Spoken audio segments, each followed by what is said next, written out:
السلام علیکم نور ہدایت کے پیارے دوستو، میں امید کرتا ہوں کہ آپ سب خیر و عافیت سے ہوں گے۔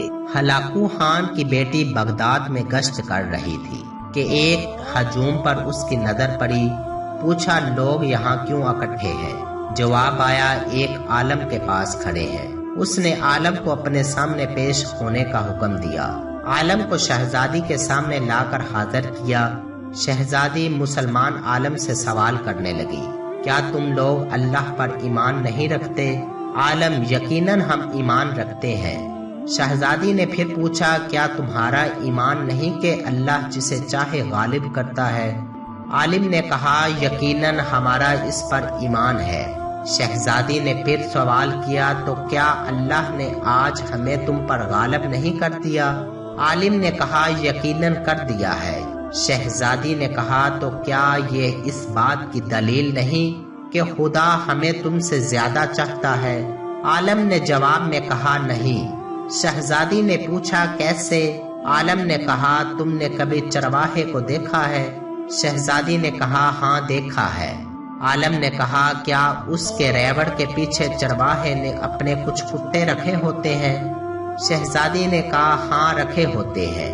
عالم نے کہا، اچھا تو اگر کچھ بھیڑیں چرواہے کو چھوڑ کر کسی دوسری طرف کو نکل کھڑی ہوں اور چرواہے کی سن کر واپس آنے کو تیار ہی نہ ہوں تو چرواہا کیا کرتا ہے؟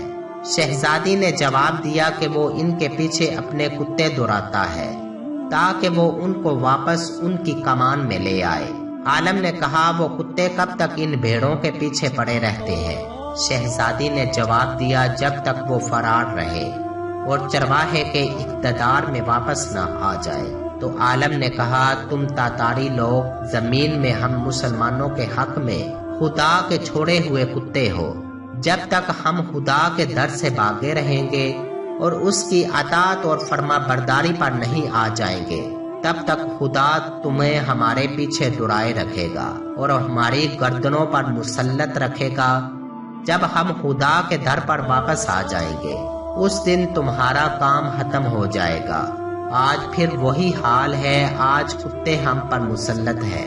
امریکیوں، یہودیوں، ظالم حکمرانوں اور لبرل کی صورت میں ہم پر مسلط ہیں، اور جب تک ہم واپس نہ آ جائیں اسلام کی طرف، تب تک ہم پر مسلط رہیں گے۔